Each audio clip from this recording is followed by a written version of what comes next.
ਵਾਹਿਗੁਰੂ ਸਾਹਿਬ ਜੀ।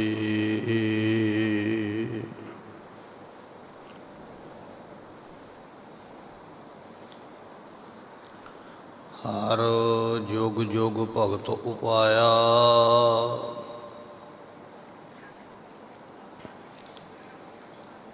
ਪੈਜ ਰਖਦਾ ਆਇਆ RAM ਰਾਜੇ।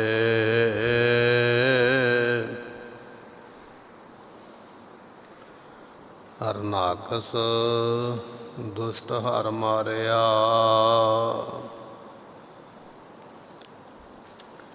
ਪ੍ਰਹਿਲਾਦ ਤਰਾਇਆ।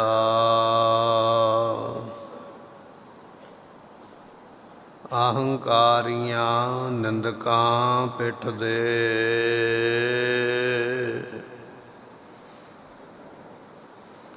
ਨਾਮ ਦਿਓ ਮੁਖ ਲਾਇਆ।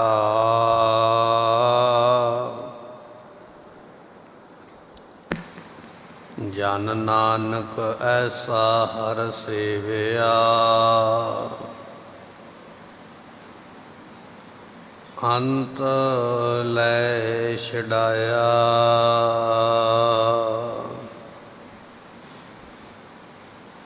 ਜਨ ਨਾਨਕ ਐਸਾ ਹਰ ਸੇਵਿਆ, ਅੰਤ ਲੈ ਛਡਾਇਆ। ਤੇਰੇ ਕਵਨ ਕਵਨ ਗੁਣ ਕਹਿ ਕਹਿ ਗਾਵਾਂ, ਤੂੰ ਸਾਹਿਬ ਗੁਣੀ ਨਿਧਾਨਾ।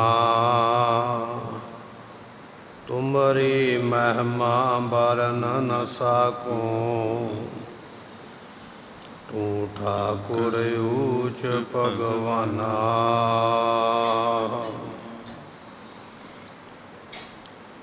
ਦੀਨ ਦਰਦ ਦੁਖ ਭੰਜਨਾ, ਘਟ ਘਟ ਨਾਦ ਅਨਾਥ। ਸ਼ਰਨ ਤੁਮਾਰੀ ਆਇਓ, ਨਾਨਕ ਕੇ ਪ੍ਰਭ ਸਾਥ। ਸਤਿਗੁਰ ਆਇਓ ਸ਼ਰਨ ਤੁਹਾਰੀ, ਮਿਲੈ ਸੂਖ ਨਾਮ ਹਰ ਸੂਬਾ। ਚਿੰਤਾ ਲਾਹੇ ਹਮਾਰੀ, ਅਵਰ ਨ ਸੂਝੈ ਦੂਜੀ ਠਾਰ। ਹਾਰ ਭਰਿਓ ਤੋ ਦੁਆਰੀ, ਲੇਖਾ ਛੋੜ ਅਲੇਖੈ ਛੂਟੈ। ਹਮ ਨਿਰਗੁਣ ਲਿਹੋ ਉਬਾਰੀ, ਸਦ ਬਖਸ਼ਿੰਦ ਸਦਾ ਮਿਹਰਬਾਨਾ। ਸਭਨਾ ਦੇ ਆਧਾਰੀ, ਨਾਨਕ ਦਾਸ ਸੰਤ ਪਾਛੈ ਪਰਿਓ। ਰਾਖ ਲਿਓ ਇਹ ਬਾਰੀ, ਨਾਨਕ ਦਾਸ ਸੰਤ ਪਾਛੈ ਪਰਿਓ। ਰਾਖ ਲਿਓ ਇਹ ਬਾਰੀ। ਭਗਤ ਭਗਤ ਜਗ ਵੱਜਿਆ, ਚੌਹਾਂ ਚੱਕਾਂ ਦੇ ਵਿੱਚ ਚਮਰਿਟਾ। ਪਾਣਾ ਗੰਢੇ ਰਾਹ ਵਿੱਚ, ਕੁਲਾ ਧਰਮ ਢੋਏ ਢੂਰ ਸਮੇਟਾ। ਜਿਉਂ ਕਰ ਮੈਲੇ ਚੀਥੜੇ, ਹੀਰਾ ਲਾਲ ਅਮੋਲ ਪਲੇਟਾ। ਚੌ ਵਰਨਾ ਉਪਦੇਸ ਦਾ, ਗਿਆਨ ਧਿਆਨ ਕਰ ਭਗਤ ਸਹੇਟਾ। ਨਾਵਣ ਆਇਆ ਸੰਗ ਮਿਲ, ਬਾਨਾਰਸ ਕਰ ਗੰਗਾ ਬੇਟਾ। ਕੱਢ ਕਸੀਰਾ ਸੌਂਪਿਆ, ਰਵਦਾਸੈ ਗੰਗਾ ਦੀ ਭੇਟਾ। ਲੱਗਾ ਪੁਰਬ ਅਭੀਚ ਦਾ, ਡਿਠਾ ਚਲਤ ਅਚਰਜਿਆ ਮਿਟਾ ਲਿਆ ਕਸੀਰਾ ਹੱਥ ਕੱਢ ਸੂਤ ਇੱਕ ਜਿਉ ਤਾਣਾ ਪੇਟਾ ਭਗਤ ਜਨਾ ਹਰ ਮਾਂ ਪਿਓ ਬੇਟਾ ਭਗਤ ਜਨਾ ਹਰ ਮਾਂ ਪਿਓ ਬੇਟਾ ਹੋਵੈ ਸਿਫਤ ਖਸੰਮਦੀ ਨੂਰ ਅਰਸੋਂ ਪੁਰਸੋਂ ਚਟੀਐ ਤੁਧ ਡਿਠੇ ਸੱਚੇ ਪਾਤਸ਼ਾਹ ਮਲ ਜਨਮ ਜਨਮ ਦੀ ਕਟੀਐ ਤੁਧ ਡਿਠੇ ਸੱਚੇ ਪਾਤਸ਼ਾਹ ਮਲ ਜਨਮ ਜਨਮ ਦੀ ਕਟੀਐ। ਸਤਨਾਮ ਸ੍ਰੀ ਵਾਹਿਗੁਰੂ ਸਾਹਿਬ ਜੀਓ। ਰਾਮ ਕਲੀ ਬਾਣੀ ਰਵਿਦਾਸ ਜੀ ਕੀ। ਇੱਕ ਓੰਕਾਰ ਸਤਿਗੁਰ ਪ੍ਰਸਾਦ। ਪੜ੍ਹਿਆ ਗੁਣਿਐ ਨਾਮ ਸਭ ਸੁਣਿਆ ਅਨਭਉ ਭਾਉ ਨਾ ਦਰਸੈ। ਲੋਹਾ ਕੰਚਨ ਹਿਰਨ ਹੋਏ ਕੈਸੇ ਜੋ ਪਾਰਸੇ ਨਾ ਪਰਸੈ। ਦੇਵ ਸੰਸੇ ਗਾਂਠ ਨਾ ਛੂਟੈ ਕਾਮ ਕ੍ਰੋਧ ਮਾਇਆ ਮਦ ਮਤਸਰ ਇਨ ਪੰਚੋਂ ਮਿਲ ਲੂਟੈ। ਪੜ੍ਹਿਆ ਗੁਣੀਏ ਨਾਮ ਸਭ ਸੁਣਿਆ ਅਨਭਉ ਭਾਉ ਨ ਦਰਸੈ। ਵਾਹਿਗੁਰੂ ਜੀ ਕਾ ਖਾਲਸਾ ਵਾਹਿਗੁਰੂ ਜੀ ਕੀ ਫਤਿਹ। ਸਤਿਗੁਰਾਂ ਦੀ ਸਾਜੀ ਨਵਾਜੀ ਗੁਰੂ ਕੀ ਸੰਗਤ। ਸਤਿਗੁਰਾਂ ਨੇ ਮਹਾਨ ਕਿਰਪਾ ਕੀਤੀ ਹੈ ਅੰਮ੍ਰਿਤ ਵੇਲੇ ਸਤ ਸੰਗਤ ਦਾ। ਇਹ ਸਾਨੂੰ ਸੁਭਾਗ ਸਮਾਂ ਬਖਸ਼ਿਸ਼ ਕਰਕੇ ਗੁਰਬਾਣੀ ਪੜ੍ਹਨ ਵਾਸਤੇ, ਗੁਰਬਾਣੀ ਸਰਵਨ ਕਰਨ ਦਾ ਇਹ ਮਨੁੱਖਾ ਜਨਮ ਦਾ ਵਡਭਾਗਾ ਸਮਾਂ ਬਖਸ਼ਿਆ। ਮਹਾਰਾਜ ਸਾਹਿਬ ਜੀ ਦਾ ਬਚਨ ਪੜ੍ਹਦੇ ਹਾਂ। ਹੀਰਾ ਹਾਥ ਚੜ੍ਹਿਆ ਨਿਰਮੂਲਕ ਛੂਟ ਗਈ ਸੰਸਾਰੀ। ਇਹ ਪਰਮਾਤਮਾ ਦਾ ਨਾਮ ਪਰਮਾਤਮਾ ਹੀਰੇ ਵਤ ਹੈ, ਅਮੁੱਲਕ ਹੈ। ਜਿਨ੍ਹਾਂ ਨੇ ਉਸ ਦੇ ਨਾਮ ਨੂੰ ਜਪਿਆ ਹੈ ਸੰਸਾਰ ਵਾਲਾ ਪਾਸਾ ਹੀ ਉਹਨਾਂ ਨੇ ਛੱਡ ਦਿੱਤਾ ਹੈ। ਸੋ ਐਸੀ ਸਤਿਗੁਰਾਂ ਦੀ ਦਾਤ ਲੈਣ ਵਾਸਤੇ ਆਪ ਸੰਗਤਾਂ ਗੁਰੂ ਦਰਬਾਰ ਵਿੱਚ ਆ ਕੇ ਪ੍ਰਾਪਤ ਹੋਏ। ਮਨ ਦੇ ਧਿਆਨ ਨੂੰ ਟਿਕਾਈਏ, ਭਾਵਨਾ ਦੇ ਨਾਲ ਸਤਿਗੁਰਾਂ ਦੇ ਅੰਮ੍ਰਿਤ ਬਚਨ ਸਰਵਣ ਕਰੀਏ। ਮਿਲ ਕੇ ਆਖੀਏ ਸਤਨਾਮ ਸ੍ਰੀ ਵਾਹਿਗੁਰੂ ਸਾਹਿਬ ਜੀ। ਸਤਨਾਮ ਸ੍ਰੀ ਵਾਹਿਗੁਰੂ ਸਾਹਿਬ ਜੀਓ। ਰਾਮ ਕਲੀ ਬਾਣੀ ਰਵਿਦਾਸ ਜੀ ਕੀ। ਰਾਮ ਕਲੀ ਰਾਗ ਹੈ ਗੁਰੂ ਗ੍ਰੰਥ ਸਾਹਿਬ ਦੇ ਵਿੱਚ। ਇਸ ਰਾਗ ਦਾ ਨੰਬਰ 18ਵਾਂ ਹੈ। 31 ਰਾਗ ਗੁਰੂ ਗ੍ਰੰਥ ਸਾਹਿਬ ਵਿੱਚ ਗੁਰੂ ਅਰਜਨ ਦੇਵ ਪਾਤਸ਼ਾਹ ਨੇ ਦਰਜ ਕਰਵਾਏ। 31 ਰਾਗਾਂ ਵਿੱਚੋਂ ਇਹ 18ਵਾਂ ਰਾਗ ਜਿਹੜਾ ਹੈ ਆਪਾਂ ਸਰਵਣ ਕਰਦੇ ਪਏ ਹਾਂ। ਇਸ ਰਾਗ ਦੇ ਅੰਦਰ ਸ਼੍ਰੋਮਣੀ ਭਗਤ ਰਵਿਦਾਸ ਜੀ ਜੋ ਰਾਮਾਨੰਦ ਜੀ ਦੇ ਚੇਲੇ ਸਨ, ਉਹਨਾਂ ਦੇ ਕੋਲੋਂ ਉਪਦੇਸ਼ ਲੈ ਕੇ ਕਮਾਈ ਕਰਨ ਵਾਲੇ। ਸੋ ਐਸੇ ਭਗਤ ਜੀ ਦਾ ਇਹ ਜੋ ਸ਼ਬਦ ਹੈ ਆਪਾਂ ਸਰਵਣ ਕਰਨ ਜਾ ਰਹੇ ਹਾਂ। ਗੁਰੂ ਗ੍ਰੰਥ ਸਾਹਿਬ ਦੇ ਵਿੱਚ ਭਗਤ ਰਵਿਦਾਸ ਜੀਆਂ ਦੇ 40 ਸ਼ਬਦ ਮਹਾਰਾਜ ਜੀਆਂ ਨੇ ਅੰਕਿਤ ਕੀਤੇ ਨੇ। ਗੁਰੂ ਗ੍ਰੰਥ ਸਾਹਿਬ ਪਾਤਸ਼ਾਹ ਦੀ ਸਾਰੀ ਬਾਣੀ ਵਿੱਚ ਭਗਤ ਰਵਿਦਾਸ ਜੀ ਦੇ 40 ਸ਼ਬਦ ਮਹਾਰਾਜ ਨੇ ਲਿਖੇ ਨੇ ਅਤੇ 16 ਰਾਗਾਂ ਦੇ ਵਿੱਚ ਭਗਤ ਰਵਿਦਾਸ ਜੀ ਦੀ ਬਾਣੀ ਲਿਖੀ ਹੋਈ ਹੈ। ਸੋ ਉਹਨਾਂ 16 ਰਾਗਾਂ ਦੇ ਵਿੱਚੋਂ ਇੱਕ ਰਾਗ ਇਹ ਰਾਮਕਲੀ ਹੈ। ਸੋ ਇਸ ਦੇ ਵਿੱਚ ਭਗਤ ਰਵਿਦਾਸ ਜੀ ਦਾ ਇੱਕੋ ਹੀ ਸ਼ਬਦ ਹੈ। 150 ਸਾਲ ਦੇ ਲਗਭਗ ਆਪਣੇ ਸਰੀਰ ਦੀ ਉਮਰਾਂ ਨੂੰ ਮੰਨਣ ਵਾਲੇ ਨੇ ਭਗਤ ਰਵਿਦਾਸ ਜੀ, ਜਿਨ੍ਹਾਂ ਦੇ ਬਾਬਤ ਬਚਨ ਆ ਗਿਆ ਹੈ ਕਿ 1378 ਦੇ ਵਿੱਚ ਇਹਨਾਂ ਦਾ ਅਵਤਾਰ ਲਿਖਿਆ ਹੈ ਭਗਤ ਰਵਿਦਾਸ ਜੀ ਦਾ, ਅਤੇ 1529 ਦੇ ਵਿੱਚ ਇਹਨਾਂ ਨੇ ਆਪਣਾ ਇਹ 5 ਭੌਤਿਕ ਸਰੀਰ ਤਿਆਗਿਆ ਹੈ। ਲਗਭਗ 150 ਸਾਲ ਦੇ ਲਾਗੇ ਬੰਨੇ ਭਗਤ ਰਵਿਦਾਸ ਜੀ ਦੀ ਉਮਰਾ ਹੈ। ਸੋ ਅੰਤਲਾ ਸਮਾਂ ਇਹਨਾਂ ਦਾ ਜਿਹੜਾ ਹੈ, ਇੱਕ ਸ਼ਰਧਾਲੂ ਪਰਿਵਾਰ ਹੈ, ਇੱਕ ਰਾਣੀ ਹੈ ਬੀਬੀ, ਉਹ ਇਹਨਾਂ ਨੂੰ ਆਪਣੇ ਨਾਲ ਲੈ ਕੇ ਆਪਣੇ ਨਗਰ ਵਿਖੇ ਆ ਗਈ ਸੇਵਾ ਕਰਨ ਦੇ ਹਿੱਤ। ਪਰ ਸਮੇਂ ਦੇ ਜਿਹੜੇ ਲੋਕ ਸਨ ਉਹ ਭਗਤ ਜੀ ਦੇ ਨਾਲ ਬੜੀ ਈਰਖਾ ਕਰਦੇ। ਬਚਨ ਆਉਂਦਾ ਹੈ ਕਿ ਇਹਨਾਂ ਨੂੰ ਕੋਈ ਜ਼ਹਿਰੀਲੀ ਚੀਜ਼ ਉਹਨਾਂ ਨੇ ਖਾਣ ਵਾਸਤੇ ਦੇ ਦਿੱਤੀ ਹੈ, ਅਤੇ ਭਗਤ ਜੀ ਨੇ ਆਪਣਾ ਫਿਰ ਇਸ ਤਰ੍ਹਾਂ ਸਰੀਰ ਛੱਡਿਆ ਹੈ। ਇਸ ਤਰ੍ਹਾਂ ਦੇ ਸ਼੍ਰੋਮਣੀ ਭਗਤ ਰਵਿਦਾਸ ਜੀ, ਜਿਨ੍ਹਾਂ ਦੀ ਬਾਣੀ ਗੁਰੂ ਗ੍ਰੰਥ ਸਾਹਿਬ ਦੇ ਵਿੱਚ ਦਰਜ ਹੈ। 40 ਸ਼ਬਦ ਇਹਨਾਂ ਨੇ ਆਪਣੇ ਗੁਰੂ ਪਾਤਸ਼ਾਹ ਨੂੰ ਦਿੱਤੇ ਨੇ ਗੁਰਬਾਣੀ ਵਿੱਚ ਦਰਜ ਕਰਨ ਵਾਸਤੇ।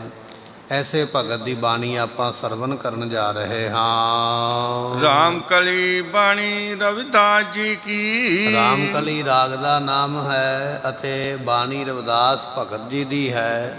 ਇੱਕੋ ਹੀ ਸ਼ਬਦ ਇਸ ਰਾਗ ਵਿੱਚ ਇਹਨਾਂ ਨੇ ਬਖਸ਼ਿਸ਼ ਕੀਤਾ ਹੈ। ਸੋ ਭਗਤ ਜੀ ਬਖਸ਼ਿਸ਼ ਕਰਦੇ ਹਨ। ਇੱਕ ਓਂਕਾਰ ਸਤਿਗੁਰ ਪ੍ਰਸਾਦ। ਗੁਰੂ ਘਰ ਦੀ ਮਰਿਆਦਾ ਨੂੰ ਮੁੱਖ ਰੱਖਦਿਆਂ ਹੋਇਆਂ ਗੁਰੂ ਅਰਜਨ ਦੇਵ ਪਾਤਸ਼ਾਹ ਬਾਣੀ ਲਿਖਵਾਉਂਦੇ ਪਏ ਨੇ, ਅਤੇ ਭਾਈ ਗੁਰਦਾਸ ਜੀ ਇਸ ਬਾਣੀ ਨੂੰ ਲਿਖਦੇ ਪਏ। ਸਾਰਿਆਂ ਤੋਂ ਪਹਿਲਾਂ ਮੰਗਲਾ ਚਰਨ ਪਰਮਾਤਮਾ ਦੀ ਸਿਫਤ ਜਾਂ ਕਹਿ ਲਈਏ ਅਰਦਾਸ। ਅੱਜ ਵੀ ਗੁਰੂ ਕਾ ਸਿੱਖ ਕੋਈ ਕਾਰਜ ਕਰਦਾ ਹੈ ਨਾ, ਪਹਿਲਾਂ ਅਰਦਾਸ ਕਰਵਾਉਂਦਾ ਹੈ ਜਾਂ ਅਰਦਾਸ ਕਰਦਾ ਹੈ। ਸਤਿਗੁਰੂ ਪਾਤਸ਼ਾਹ ਬਾਣੀ ਲਿਖਦੇ ਪਏ, ਪਹਿਲਾਂ ਅਰਦਾਸ ਕਰਦੇ ਪਏ। ਮੰਗਲਾ ਚਰਨ ਦੇ ਬਚਨ ਨੇ ਇੱਕ ਓਅੰਕਾਰ। ਓਅੰਕਾਰ ਨਾਮ ਪਰਮਾਤਮਾ ਦਾ ਹੈ। ਵੈਸੇ ਤਾਂ ਗੁਰਮੁਖੋ ਪਰਮਾਤਮਾ ਦੇ ਕਈ ਨਾਮ ਨੇ ਅਤੇ ਕਈ ਉਹਦੇ ਗੁਣ ਨੇ, ਉਹ ਵਰਣਨ ਨਹੀਂ ਕੀਤੇ ਜਾ ਸਕਦੇ। ਸੇਖ ਸਹਿਜ ਫਨੀ ਸੇਖ ਅੰਤ ਨਾ ਜਾਣੇ ਬਾਣੀ ਦਾ ਬਚਨ ਹੈ। ਵਿਦਵਾਨ ਕਹਿੰਦੇ ਨੇ 1000 ਫਨ ਵਾਲਾ ਇੱਕ ਸ਼ੇਸ਼ ਨਾਗ ਹੈ। ਉਸ ਦੇ ਇੱਕ ਮੂੰਹ ਦੇ ਵਿੱਚ 2 ਜ਼ੁਬਾਨਾਂ ਪਰਮਾਤਮਾ ਨੇ ਦਿੱਤੀਆਂ ਨੇ। ਇੱਕ 1000 ਮੂੰਹ ਹੋਣ ਕਰਕੇ 2 ਜ਼ੁਬਾਨਾਂ ਉਹਦੀਆਂ 2000 ਉਸ ਦੀਆਂ ਜ਼ੁਬਾਨਾਂ ਬਣ ਜਾਂਦੀਆਂ। ਉਹ ਆਪਣੀ ਜ਼ੁਬਾਨ ਦੇ ਨਾਲ ਪਰਮਾਤਮਾ ਦਾ ਹਰ ਰੋਜ਼ ਇੱਕ ਨਵਾਂ ਨਾਮ ਜਪਦਾ ਹੈ। ਜਿਹੜਾ ਨਾਮ ਅੱਜ ਲਿਆ ਉਹ ਕੱਲ੍ਹ ਨੂੰ ਨਹੀਂ ਲੈਣਾ ਹੈ। ਐਸੇ ਨਵੇਂ ਨਾਮ ਜਪਣ ਵਾਲਾ ਸ਼ੇਸ਼ ਨਾਗ ਜਿਹੜਾ ਹੈ ਪਰਮਾਤਮਾ ਦੇ ਨਾਮਾਂ ਦਾ, ਉਹ ਵੀ ਅੰਤ ਨਹੀਂ ਪਾ ਸਕਦਾ ਹੈ।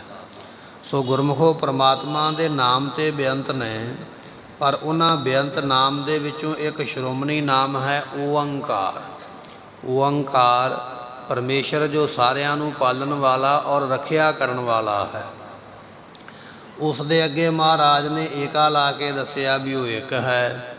ਜੇ ਉਸ ਦੀ ਪ੍ਰਾਪਤੀ ਕਰਨੀ ਚਾਹੁੰਦਾ, ਗੁਰੂ ਕਿਹਾ ਸਿੱਖਾ ਤੇ ਸਤਿਗੁਰ ਪ੍ਰਸਾਦ।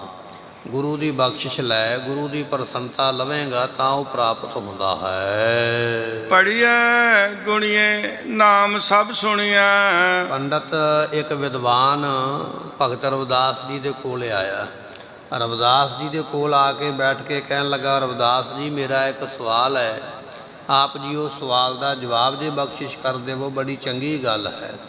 ਭਗਤ ਰਵਿਦਾਸ ਜੀ ਕਹਿਣ ਲੱਗੇ, ਠੀਕ ਹੈ ਕਿ ਦੱਸ ਤੇਰਾ ਸਵਾਲ ਕੀ ਹੈ।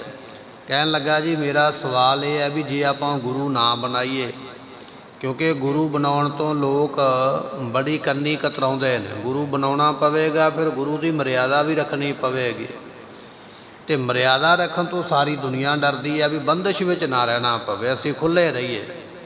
ਜਿਵੇਂ ਜੰਗਲ ਦੇ ਜਾਨਵਰ ਨੇ ਨਾ ਗੁਰਮੁਖੋ, ਉਹਨਾਂ ਨੂੰ ਰੱਸਾ ਕਦੇ ਪਾ ਦਿਓ, ਰੱਸਾ ਤੜਾਉਣਗੇ, ਉੱਥੇ ਕਈ ਤਰ੍ਹਾਂ ਦਾ ਯਤਨ ਕਰਨਗੇ, ਕਿਉਂਕਿ ਇਹ ਬੰਦਿਸ਼ ਵਿੱਚ ਰਹਿ ਨਹੀਂ ਸਕਦੇ, ਉਹ ਖੁੱਲ੍ਹੇ ਰਹਿ ਨੇ, ਆਜ਼ਾਦ ਰਹਿ ਨੇ। ਜਿਵੇਂ ਅਵਾਰਾ ਪਸ਼ੂ, ਜੰਗਲ ਦੇ ਪਸ਼ੂ ਜਿਹੜੇ ਨੇ ਉਹ ਬੰਧਨ ਵਿੱਚ ਨਹੀਂ ਰਹਿ ਸਕਦੇ। ਇਸੇ ਤਰ੍ਹਾਂ ਕੁਝ ਸੰਸਾਰ ਦੇ ਲੋਕਾਂ ਦੀ ਬਿਰਤੀ ਜਿਹੜੀ ਹੈ ਉਹਨਾਂ ਪਸ਼ੂਆਂ ਵਰਗੀ ਹੈ ਵੀ ਅਸੀਂ ਆਜ਼ਾਦ ਰਹੀਏ, ਅਸੀਂ ਕਿਸੇ ਬੰਧਨ ਵਿੱਚ ਨਾ ਆਈਏ, ਗੁਰੂ ਦੀ ਮਰਿਆਦਾ ਨਾ ਸਾਨੂੰ ਰੱਖਣੀ ਪਵੇ। ਅੰਮ੍ਰਿਤ ਵੇਲੇ ਉੱਠਣ ਦਾ ਬਚਨ ਨਾ ਹੋਵੇ, ਅੰਮ੍ਰਿਤ ਵੇਲੇ ਉੱਠ ਕੇ ਨਾਮ ਜਪਣ ਦਾ ਬਚਨ ਨਾ ਹੋਵੇ, ਸਾਨੂੰ ਸੰਗਤ ਵਿੱਚ ਜਾਣ ਵਾਸਤੇ ਨਾ ਕਹੋ, ਸਾਨੂੰ ਨਸ਼ਾ ਪੱਤਾ ਛੱਡਣ ਵਾਸਤੇ ਨਾ ਕਹੋ, ਸਾਨੂੰ ਗੁਰੂ ਦਾ ਬਚਨ ਮੰਨਣਾ, ਕਮਾਈ ਕਰਨੀ, ਇਹ ਨਾ ਸਾਨੂੰ ਕੁਝ ਵੀ ਕਹੋ। ਜੇ ਤੁਸੀਂ ਇਹ ਨਹੀਂ ਕਹੋਗੇ ਫਿਰ ਅਸੀਂ ਗੁਰੂ ਨੂੰ ਮੰਨਣ ਵਾਸਤੇ ਤਿਆਰ ਆ, ਪਰ ਜੇ ਇਹ ਬਚਨ ਕਰੋਗੇ ਫਿਰ ਸਾਨੂੰ ਗੁਰੂ ਬਣਾਉਣਾ ਔਖਾ ਹੈ। ਇਹ ਪੰਡਤ ਵੀ ਆ ਗਿਆ। ਹੁਣ ਪੰਡਤ ਦੀ ਵਿਚਾਰ ਇਹ ਹੈ ਵੀ ਜੇ ਗੁਰੂ ਬਣਾਉਣਾ ਤਾਂ ਗੁਰੂ ਦਾ ਬਚਨ ਮੰਨਣਾ ਪਏਗਾ। ਇਹਨੇ ਆ ਕੇ ਸਵਾਲ ਕੀਤਾ, ਕਹਿਣ ਲੱਗਾ ਰਵਿਦਾਸ ਜੀ ਸਵਾਲ ਇਹ ਹੈ ਵੀ ਜੇ ਆਪਾਂ ਗੁਰੂ ਨਾ ਬਣਾਈਏ ਤੇ ਗੁਰੂ ਬਣਾਉਣ ਤੋਂ ਬਿਨਾਂ ਹੀ ਵੇਦ ਵੀ ਪੜ੍ਹ ਲਈਏ, ਸ਼ਾਸਤਰ ਵੀ ਪੜ੍ਹ ਲਈਏ, ਧਾਰਮਿਕ ਗ੍ਰੰਥ ਵੀ ਪੜ੍ਹ ਲਈਏ ਔਰ ਆਪਣੇ ਕੋਲੋਂ ਹੀ ਰਾਮ ਰਾਮ ਰਾਮ ਵੀ ਕਰ ਲਈਏ ਤੇ ਫਿਰ ਤੇ ਬੰਦਾ ਮੁਕਤ ਹੋ ਹੀ ਜਾਂਦਾ ਹੈ ਨਾ। ਫਿਰ ਤੇ ਗੁਰੂ ਦੀ ਲੋੜ ਕੋਈ ਨਾ ਹੋਈ, ਕਿਉਂਕਿ ਗੁਰੂ ਕੋਲੋਂ ਗਿਆਨ ਮਿਲਣਾ ਹੈ ਤੇ ਗਿਆਨ ਤੇ ਗ੍ਰੰਥ ਵਿੱਚੋਂ ਮਿਲ ਗਿਆ ਹੈ।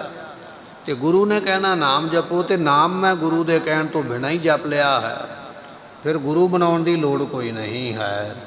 ਇਹ ਸਵਾਲ ਕੀਤਾ ਇੱਕ ਪੰਡਤ ਨੇ ਆ ਕੇ ਰਵਿਦਾਸ ਜੀਆਂ ਨੂੰ। ਉਸ ਵੇਲੇ ਭਗਤ ਜੀ ਕਹਿਣ ਲੱਗੇ, ਕਹਿੰਦੇ ਭਾਈ ਇਹ ਵਿੱਦਿਆ ਪੜ੍ਹਨ ਪੜ੍ਹਾਉਣ ਦੇ ਨਾਲ, ਇਹ ਧਾਰਮਿਕ ਗ੍ਰੰਥ ਪੜ੍ਹਨ ਪੜ੍ਹਾਉਣ ਦੇ ਨਾਲ ਪਰਮੇਸ਼ਰ ਦੀ ਪ੍ਰਾਪਤੀ ਹੁੰਦੀ ਨਹੀਂ ਹੈ। ਬਖਸ਼ਿਸ਼ ਕਰਦੇ ਹਨ। ਪੜ੍ਹੀਏ ਗੁਣੀਏ ਨਾਮ ਸਭ ਸੁਣੀਏ। ਭਗਤ ਜੀ ਕਹਿਣ ਲੱਗੇ ਪੜ੍ਹੀਏ, ਵੇਦ ਪੜ੍ਹ ਲਈਏ, ਸ਼ਾਸਤਰ ਪੜ੍ਹ ਲਈਏ, ਸਿਮਰਤੀਆਂ ਪੜ੍ਹ ਲਈਏ, ਪੁਰਾਣ ਕੁਰਾਨ ਜਿੰਨੇ ਵੀ ਬਾਈਬਲ ਅੰਜੀਲ ਗ੍ਰੰਥ ਵਗੈਰਾ ਨੇ ਸਾਰੇ ਪੜ੍ਹ ਲਈਏ, ਪਰ ਜੇ ਗੁਰੂ ਧਾਰਨ ਨਹੀਂ ਕੀਤਾ ਤੇ ਸਾਰੇ ਗ੍ਰੰਥ ਪੜ੍ਹਨ ਦੇ ਬਾਵਜੂਦ ਪਰਮਾਤਮਾ ਨਹੀਂ ਮਿਲਦਾ ਹੈ। ਗੁਰਬਾਣੀ ਦਾ ਬਚਨ ਹੈ, ਨਾ ਤੂੰ ਆਵਹਿ ਵਸ ਵੇਦ ਪੜ੍ਹਾਵਨੇ। ਭਾਵੇਂ ਵੇਦ ਪੜ੍ਹ ਲੈ, ਭਾਵੇਂ ਪੜ੍ਹਾ ਦਿੱਤੇ, ਪਰ ਪਰਮਾਤਮਾ ਨੂੰ ਇਸ ਤਰ੍ਹਾਂ ਵਸੀਕਾਰ ਨਹੀਂ ਕੀਤਾ ਜਾਂਦਾ ਹੈ। ਉਹ ਮਿਲਦਾ ਹੀ ਤਾਂ ਹੈ ਜੋ ਗੁਰੂ ਬਣਾਵੇਗਾ। ਜਿੰਨਾ ਚਿਰ ਗੁਰੂ ਵਿੱਚ ਵਿਚੋਲਾ ਨਹੀਂ ਬਣਦਾ ਹੈ ਉਹਨਾਂ ਚਿਰ ਪੜ੍ਹੀਏ ਜਿੰਨੇ ਮਰਜ਼ੀ ਤੂੰ ਸਿਮਰਤੀਆਂ ਸ਼ਾਸਤਰ ਧਾਰਮਿਕ ਗ੍ਰੰਥ ਪੜ੍ਹ ਕੇ ਉਹਦੇ ਵਿੱਚੋਂ ਜਿੰਨਾ ਮਰਜ਼ੀ ਗਿਆਨ ਪ੍ਰਾਪਤ ਕਰ ਲਾ, ਪਰ ਜਿੰਨਾ ਚਿਰ ਗੁਰੂ ਵਾਲਾ ਨਹੀਂ ਨਾ ਬਣਦਾ। ਗੁਰ ਬਿਨ ਘੋਰ ਅੰਧਾਰ, ਗੁਰੂ ਬਿਨ ਸਮਝ ਨਾ ਆਵੇ। ਗ੍ਰੰਥ ਤੇ ਪੜ੍ਹ ਲਿਆ ਹੈ, ਪਰ ਜਿਹੜੀ ਕੁੰਡੀ ਗੁਰੂ ਨੇ ਦੱਸ ਦੇਣੀ ਹੈ ਉਹ ਕੋਈ ਦੱਸ ਨਹੀਂ ਸਕਦਾ ਹੈ। ਤਾਂ ਹੀ ਬਚਨ ਆਖਿਆ ਨਾ, ਮਹਾਰਾਜ ਕਹਿਣ ਲੱਗੇ ਜੇ 100 ਚੰਦਾ ਉਗਵੈ ਸੂਰਜ ਚੜ੍ਹੇ 1000। ਇਹ ਹੁਣ ਚੰਦਰਮਾ ਤੇ ਸੂਰਜ ਤੇ ਆਕਾਸ਼ ਵਿੱਚ ਚੜ੍ਹੇ ਨੇ, ਧਰਤੀ ਤੇ ਪ੍ਰਕਾਸ਼ ਕਰ ਦੇਣਗੇ। ਪਰ ਗੁਰਮੁਖੋ ਧਰਤੀ ਤੇ ਸੂਰਜ ਜਿਹੜੇ ਚੰਦਰਮਾ ਨੇ ਉਹ ਨੇ ਧਾਰਮਿਕ ਗ੍ਰੰਥ। ਬੰਦਾ ਗ੍ਰੰਥਾਂ ਨੂੰ ਪੜ੍ਹ ਕੇ ਹਜ਼ਾਰਾਂ ਗ੍ਰੰਥ ਪੜ੍ਹ ਲਵੇ, ਹਜ਼ਾਰਾਂ ਸਿਮਰਤੀਆਂ ਸ਼ਾਸਤਰ ਪੜ੍ਹ ਲਵੇ, ਇਹ ਧਰਤੀ ਦੇ ਉੱਪਰ ਚੜ੍ਹੇ ਹੋਏ ਗ੍ਰੰਥ ਨੇ। ਸੂਰਜ ਅਤੇ ਚੰਦਰਮਾ ਹੀ ਸਮਝ ਲਓ ਇਹ ਧਰਤੀ ਦੇ ਨੇ ਜਿਹੜੇ ਧਾਰਮਿਕ ਗ੍ਰੰਥ ਪੜ੍ਹ ਲੈਣ। ਪਰ ਕਹਿਣ ਲੱਗੇ ਭਾਈ ਇੰਨੇ ਗ੍ਰੰਥ ਪੜ੍ਹਨ ਦੇ ਬਾਵਜੂਦ ਵੀ ਗੁਰ ਬਿਨ ਘੋਰ ਅੰਧਾਰ, ਗੁਰੂ ਬਿਨਾ ਹਨੇਰਾ ਹੀ ਹੈ, ਗੁਰੂ ਬਿਨਾ ਸੋਝੀ ਕੋਈ ਨਹੀਂ ਹੈ। ਸੋ ਇੱਥੇ ਭਗਤ ਜੀ ਕਹਿਣ ਲੱਗੇ ਪੜ੍ਹੀਏ ਜਿੰਨੇ ਮਰਜ਼ੀਆਂ ਸਿਮਰਤੀਆਂ ਸ਼ਾਸਤਰ ਪੜ੍ਹ ਲਈਏ, ਪੜ੍ਹ ਕੇ ਕੋਈ ਪ੍ਰਾਪਤੀ ਨਹੀਂ ਹੁੰਦੀ ਹੈ। ਗੁਰੂ ਅਰਜਨ ਦੇਵ ਪਾਤਸ਼ਾਹ ਕੋਲ ਇੱਕ ਪੰਡਤ ਵਿਦਵਾਨ ਹੈ, ਨਾਮ ਹੈ ਹਰੀ ਰਾਮ। ਇਹ ਹਰੀ ਰਾਮ ਨਾਮ ਦਾ ਜਿਹੜਾ ਪੰਡਤ ਹੈ ਨਾ, ਕ੍ਰਿਸ਼ਨ ਰਾਮ ਤੇ ਹਰੀ ਰਾਮ, ਇਹ ਪੰਡਤ ਦੋ ਆਏ। ਮਹਾਰਾਜ ਜੀ ਸਾਡੇ ਵੱਡਿਆਂ ਦੇ ਕੋਲ ਗੁਰੂ ਨਾਨਕ ਸਾਹਿਬ ਦੀ ਬਾਣੀ ਹੈ। ਮਹਾਰਾਜ ਕਹਿਣ ਲੱਗੇ ਕਿਹੜੀ ਬਾਣੀ ਹੈ, ਲਿਆਓ ਭਾਈ ਸਾਨੂੰ ਦਿਓ। ਜਿਸ ਵੇਲੇ ਬਾਣੀ ਫੜਾਈ ਤਾਂ ਉਹ ਸੰਸਕ੍ਰਿਤੀ ਦੇ ਮਹਾਰਾਜ ਦੇ ਜਿਹੜੇ ਬਚਨ ਨੇ, ਸੰਸਕ੍ਰਿਤੀ ਦੇ ਉਹ 4 ਸ਼ਲੋਕ ਗੁਰੂ ਨਾਨਕ ਸਾਹਿਬ ਦੇ ਇਹਨਾਂ ਦੇ ਕੋਲ ਸਨ। ਮਹਾਰਾਜ ਨੂੰ ਫੜਾ ਦਿੱਤੇ, ਸਤਿਗੁਰਾਂ ਨੇ ਆਪਣੇ ਕੋਲ ਰੱਖ ਲਏ। ਫਿਰ ਇਹਨਾਂ ਨੇ ਸਵਾਲ ਕੀਤਾ, ਕਹਿਣ ਲੱਗੇ ਗੁਰੂ ਅਰਜਨ ਦੇਵ ਪਾਤਸ਼ਾਹ ਅਸੀਂ ਵਿੱਦਿਆ ਬੜੀ ਪੜ੍ਹੇ ਹਾਂ, ਕਾਸ਼ੀ ਵਿੱਚ ਰਹਿੰਦੇ ਹਾਂ, ਸਿਮਰਤੀਆਂ ਸ਼ਾਸਤਰ ਜਿੰਨੇ ਧਾਰਮਿਕ ਗ੍ਰੰਥ ਨੇ ਵੇਦ ਤੱਕ ਅਸੀਂ ਪੜ੍ਹ ਛੱਡੇ, ਪਰ ਇਹ ਸਾਰੇ ਗ੍ਰੰਥ ਪੜ੍ਹ ਕੇ ਮਨ ਨੂੰ ਸ਼ਾਂਤੀ ਨਹੀਂ ਆਈ ਹੈ, ਆਪ ਕਿਰਪਾ ਕਰੋ।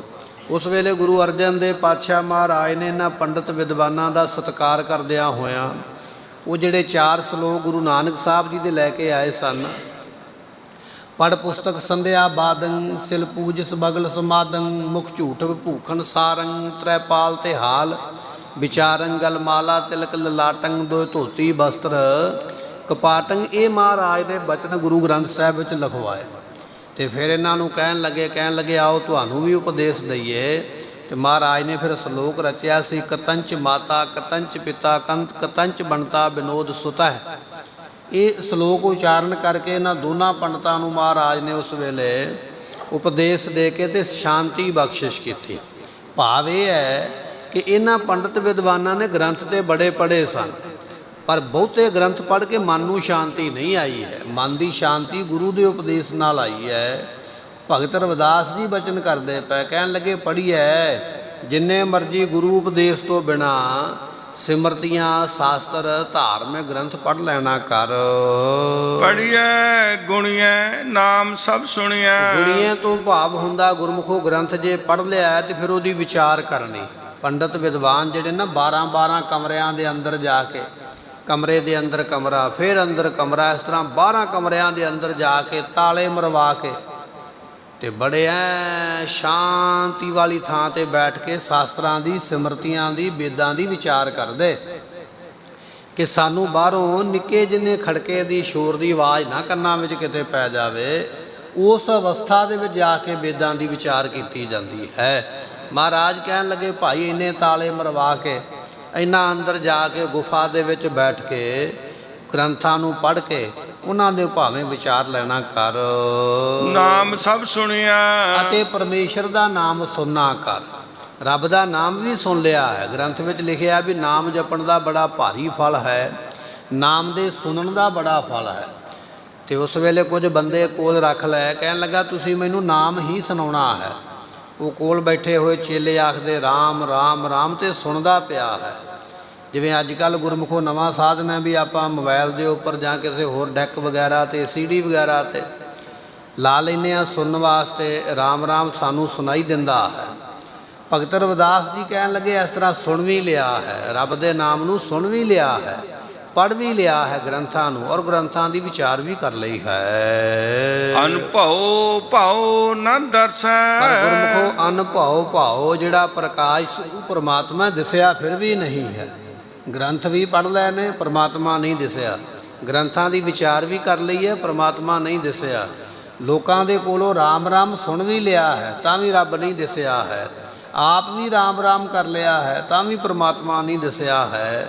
ਕਿਉਂਕਿ ਜਿੰਨਾ ਚਿਰ ਗੁਰੂ ਵਾਲਾ ਨਹੀਂ ਬਣਦਾ ਉਹਨਾਂ ਚਿਰ ਇਹ ਸਾਰੇ ਸਾਧਨ ਕੀਤੇ ਹੋਏ ਪਰਮਾਤਮਾ ਦਾ ਦਿਦਾਰਾ ਤੈਨੂੰ ਨਹੀਂ ਕਰਵਾ ਸਕਦੇ ਹਨ। ਲੋਹਾ ਕੰਚਨ ਹੀਰ ਹੋਏ ਕੈਸਾ। ਕਹਿਣ ਲੱਗੇ ਜਿਹੜਾ ਲੋਹਾ ਹੈ ਉਹ 12 ਵੰਨੀ ਦਾ ਸ਼ੁੱਧ ਸੋਨਾ ਕਿਵੇਂ ਹੋ ਸਕਦਾ ਹੈ। ਗੁਰਮੁਖੋ ਕੰਚਨ ਨਾਮ ਵੀ ਸੋਨੇ ਦਾ ਹੀ ਹੈ ਤੇ ਹਿਰਨ ਨਾਮ ਵੀ ਸੋਨੇ ਦਾ ਹੀ ਹੈ। ਇਹ ਦੋਨੇ ਜਿਹੜੇ ਸ਼ਬਦ ਨੇ ਹੈ ਸੋਨੇ ਦਾ ਹੀ ਵਾਚਕ ਨੇ। ਕੰਚਨ ਤੋਂ ਲੈ ਲੈਣਾ 1 ਤੇ ਹਿਰਨ ਤੋਂ ਲੈ ਲੈਣਾ 2, 1 ਤੇ 2 ਇਹ ਬਣ ਗਏ 12 ਤੇ 12 ਵੰਨੀ ਦਾ ਸੋਨਾ ਸ਼ੁੱਧ ਮੰਨਿਆ ਜਾਂਦਾ ਹੈ। ਮਹਾਰਾਜ ਕਹਿਣ ਲੱਗੇ ਭਾਈ ਲੋਹਾ ਕੰਚਨ ਹਿਰਨ ਹੋਏ ਕੈਸੇ। ਜਿਹੜਾ ਲੋਹਾ ਹੈ ਉਹ 12 ਵੰਨੀ ਦਾ ਸ਼ੁੱਧ ਸੋਨਾ ਕਿਵੇਂ ਹੋ ਸਕਦਾ ਹੈ। ਲੋਹਾ ਕਦੇ ਸ਼ੁੱਧ ਸੋਨਾ ਨਹੀਂ ਹੁੰਦਾ, ਪਰ ਜੇ ਕਰਨਾ ਹੋਵੇ ਤੇ ਉਹਦੇ ਵਾਸਤੇ ਕੀ ਕਰਦੇ ਹਨ। ਜੋ ਪਰਸੈ ਨਾ ਪਰਸੈ। ਗੁਰਮੁਖੋ ਜੇ ਤੁਸੀਂ ਲੋਹੇ ਨੂੰ ਸੋਨਾ ਬਣਾਉਣਾ ਚਾਹੁੰਦੇ ਹੋ ਤੇ ਤੁਹਾਨੂੰ ਪਾਰਸ ਲੱਭ ਕੇ ਲਿਆਉਣਾ ਪਵੇਗਾ।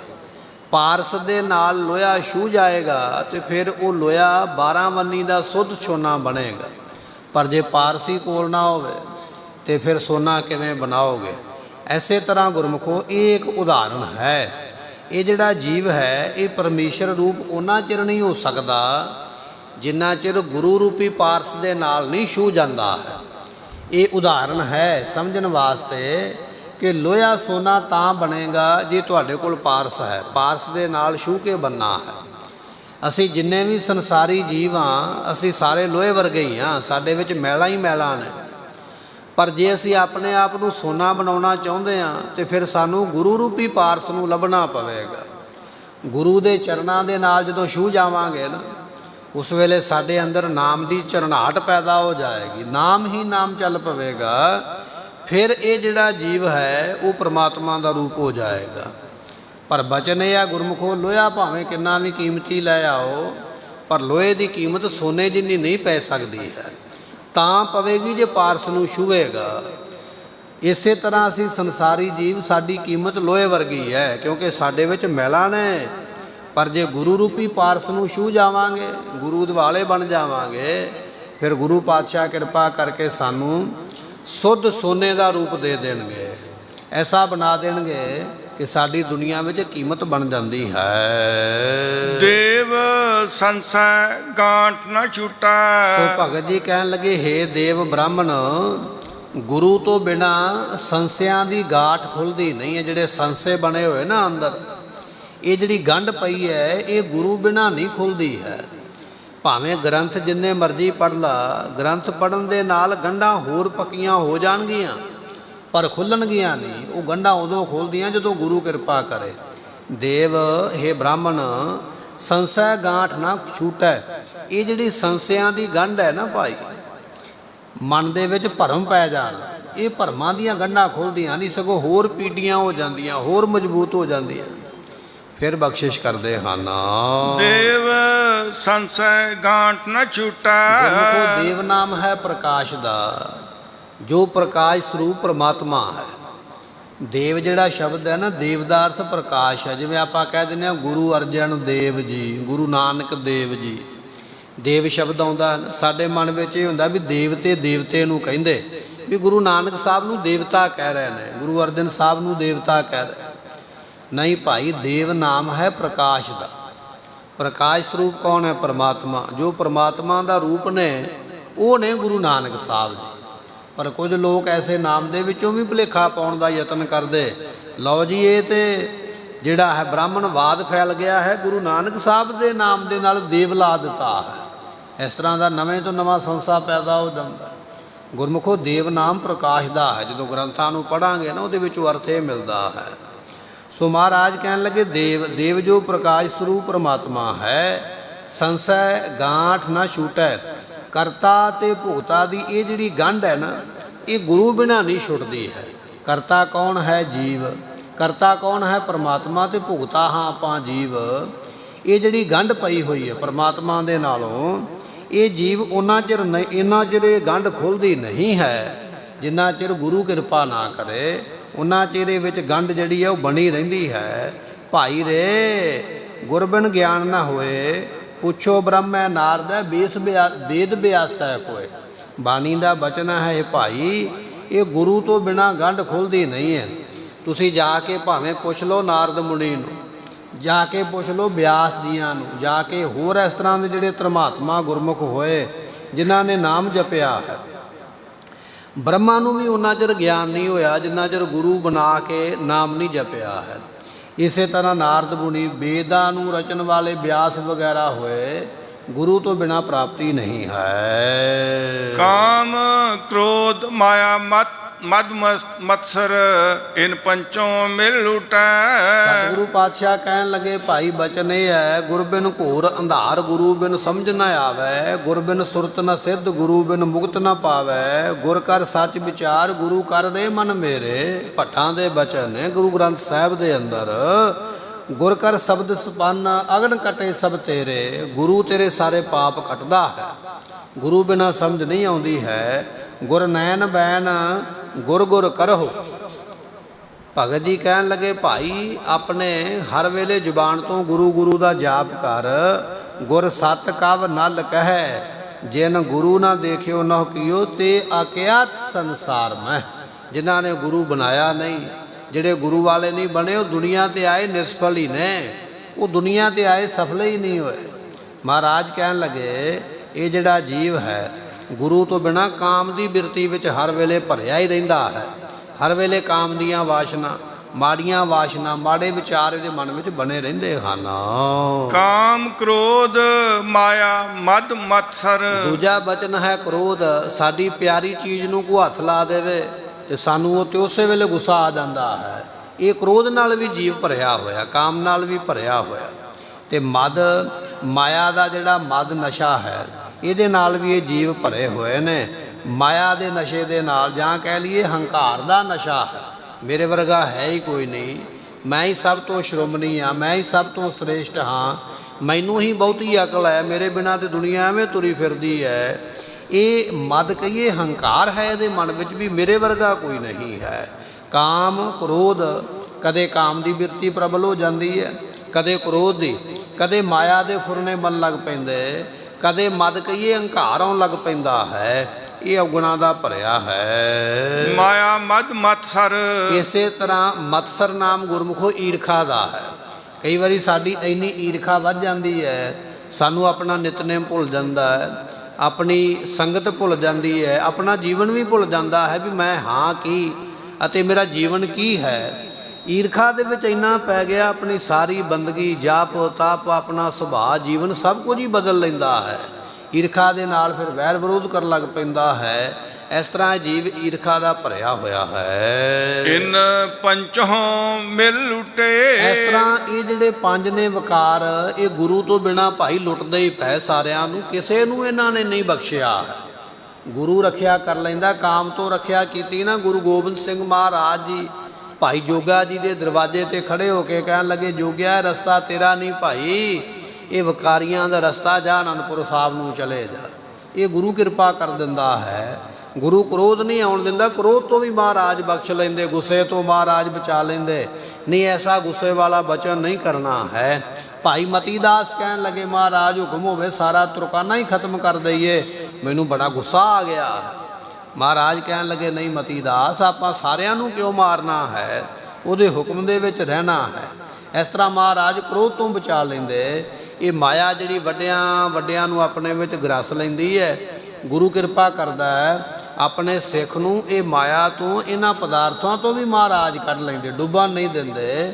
ਪਰ ਡੁੱਬਦਾ ਉਹ ਨਹੀਂ ਹੈ ਜਿਹੜਾ ਗੁਰੂ ਦੇ ਬਚਨ ਦੇ ਉੱਪਰ ਚੱਲ ਪਵੇ।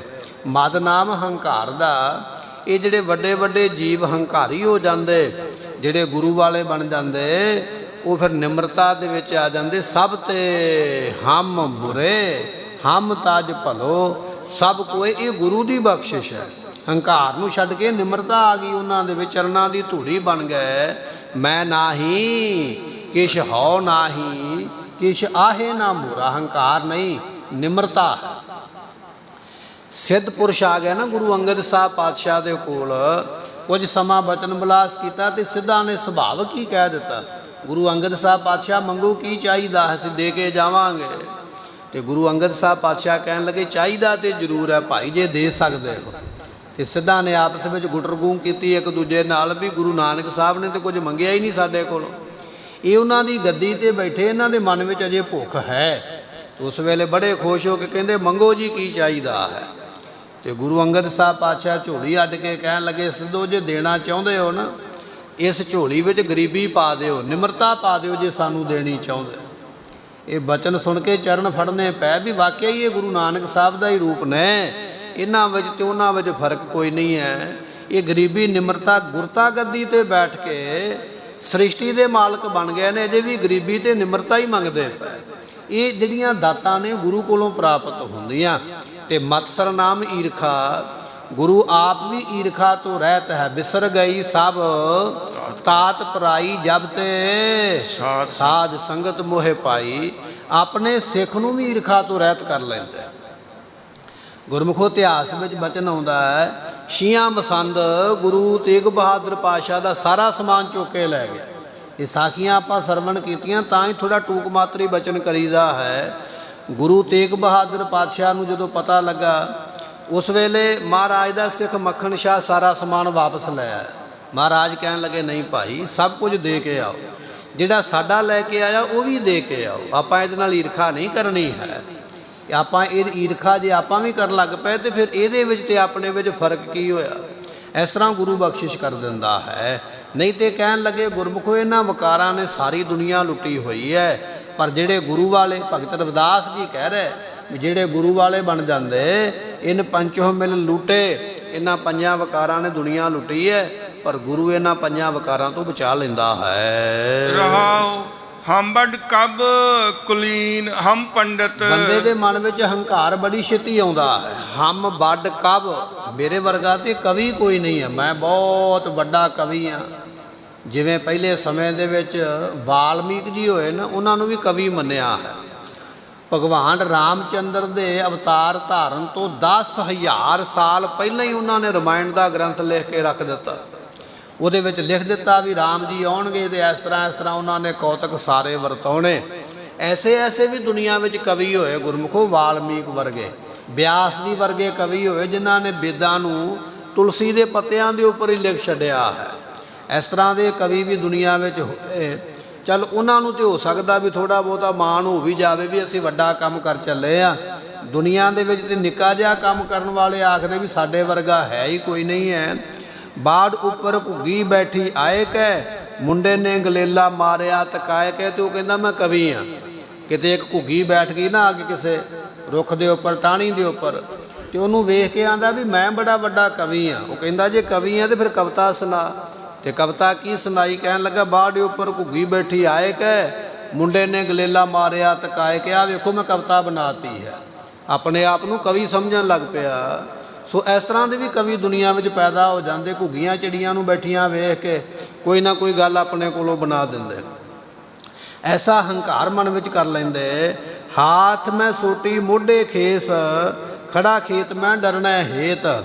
ਕੋਈ ਚਲਾ ਗਿਆ ਜ਼ਿਮੀਂਦਾਰ ਖੇਤ ਵਿੱਚੋਂ ਉਡਾਉਣ ਵਾਸਤੇ ਪੰਛੀਆਂ ਜਾਨਵਰਾਂ ਨੂੰ, ਤੇ ਉਹਨੇ ਜਾ ਕੇ ਕੀ ਵੇਖਿਆ ਵੀ ਸੋਟੇ ਦੇ ਉੱਪਰ ਇੱਕ ਤੌੜੀ ਰੱਖੀ, ਇੱਕ ਪੁਰਾਣਾ ਪਾਟਾ ਜਾਂ ਝੱਗਾ ਪਾ ਦਿੱਤਾ। ਉੱਥੇ ਇੱਕ ਕਵੀ ਲੰਘ ਪਿਆ, ਕਹਿਣ ਲੱਗਾ ਮੈਂ ਕਵਿਤਾ ਬਣਾ ਸਕਦਾ। ਕਹਿੰਦੇ ਬਣਾਓ ਭਾਈ, ਕਵਿਤਾ ਸੁਣਾਓ। ਉਹਨੇ ਕਵਿਤਾ ਫਿਰ ਇਹ ਬਣਾ ਕੇ ਸੁਣਾਈ। ਕਹਿਣ ਲੱਗਾ ਹਾਥ ਮੈਂ ਸੋਟੀ ਮੋਢੇ ਖੇਸ, ਹੱਥ ਵਿੱਚ ਸੋਟੀ ਫੜੀ ਹੈ, ਮੋਢੇ ਉੱਪਰ ਖੇਸ ਰੱਖਿਆ ਹੋਇਆ ਹੈ। ਖੜਾ ਖੇਤ ਮੈਂ ਡਰਨੇ ਹੇਤ, ਵੀ ਜਾਨਵਰਾਂ ਨੂੰ ਡਰਾਉਣ ਵਾਸਤੇ ਡਰਨਾ ਖੇਤ ਵਿੱਚ ਖਲੋਤਾ ਹੈ। ਉਹ ਵੀ ਆਖਦਾ ਮੈਂ ਕਵੀ ਹਾਂ। ਇਹੋ ਜਿਹੇ ਕਵੀ ਦੁਨੀਆ ਵਿੱਚ ਪੈਦਾ ਹੋ ਗਏ। ਕੋਈ ਜਾਨਵਰਾਂ ਨੂੰ ਡਰਾਉਂਦਾ ਪਿਆ ਤੇ ਕੋਈ ਘੁੱਗੀਆਂ ਚਿੜੀਆਂ ਨੂੰ ਬੈਠਿਆ ਉਹਨਾਂ ਦੇ ਉੱਪਰ ਕਵਿਤਾ ਬਣਾਉਂਦਾ ਪਿਆ। ਨਵੇਂ ਨਵੇਂ ਕਵੀ ਭੈੜੇ ਭੈੜੇ ਗੀਤ ਲਿਖ ਕੇ ਉਹ ਦੁਨੀਆ ਦੇ ਅੱਗੇ ਪਰੋਸਦੇ ਪਿਆ, ਵੇਖੋ ਸਾਡੇ ਵਰਗਾ ਕਵੀ ਕੋਈ ਨਹੀਂ ਹੈ, ਗੀਤਕਾਰ ਹੀ ਕੋਈ ਨਹੀਂ ਹੈ। ਇਸ ਤਰ੍ਹਾਂ ਦੇ ਕਵੀਆਂ ਨੂੰ ਵੀ ਮਨ ਵਿੱਚ ਹੰਕਾਰ ਹੋ ਜਾਂਦਾ ਹੈ, ਜਿਨ੍ਹਾਂ ਦੀ ਨਾ ਕੋਈ ਸੁਰ ਹੈ, ਨਾ ਕੋਈ ਲੈਅ ਹੈ, ਨਾ ਕੋਈ ਤਾਲ ਹੈ, ਨਾ ਕੋਈ ਬੋਲ ਹੈ, ਨਾ ਕੋਈ ਛੰਦਾਬੰਦੀ ਹੈ, ਨਾ ਕੋਈ ਗਿਆਨ ਹੈ ਪਿੰਗਲ ਦਾ, ਵਿਆਕਰਨ ਦਾ ਗਿਆਨ ਧਿਆਨ ਹੈ ਕੋਈ ਨਹੀਂ ਹੈ। ਆਪਣੇ ਆਪ ਨੂੰ ਆਖਦਾ ਮੈਂ ਤੇ ਬੜਾ ਵੱਡਾ ਕਵੀ ਬਣ ਗਿਆ ਹਾਂ। ਨਿੱਕੀਆਂ ਮੋਟੀਆਂ ਗੱਲਾਂ ਇੱਧਰ ਉੱਧਰ ਦੀਆਂ ਜੋੜ ਕੇ ਆਪਣੇ ਆਪ ਨੂੰ ਕਵੀ ਸਮਝਣ ਲੱਗ ਪੈਂਦੇ। ਰਵਿਦਾਸ ਜੀ ਕਹਿਣ ਲੱਗੇ ਹਮ ਵੱਡ ਕਵ, ਕਹਿੰਦਾ ਮੇਰੇ ਵਰਗਾ ਕਵੀ ਕੋਈ ਨਹੀਂ, ਮੈਂ ਬੜਾ ਵੱਡਾ ਕਵੀ। ਇਸ ਗੱਲ ਦਾ ਵੀ ਮਾਣ ਹੈ। ਅਤੇ ਹਮ ਵੱਡ ਕਵ, ਮੈਂ ਬਹੁਤ ਵੱਡਾ ਕਵੀ ਹਾਂ, ਮੇਰੇ ਵਰਗਾ ਕਵੀ ਕੋਈ ਨਹੀਂ ਹੈ। ਕੁਲੀਨ ਹਮ ਪੰਡਤ, ਮੈਂ ਉੱਚੀ ਕੁੱਲ ਵਾਲਾ ਹਾਂ, ਮੇਰੇ ਵਰਗੀ ਤੇ ਕੋਲੀ ਕੋਈ ਨਹੀਂ। ਮੇਰੇ ਦਾਦੇ ਨੇ ਆਹ ਕੀਤਾ, ਮੇਰੇ ਪੜਦਾਦੇ ਨੇ ਆਹ ਕੀਤਾ।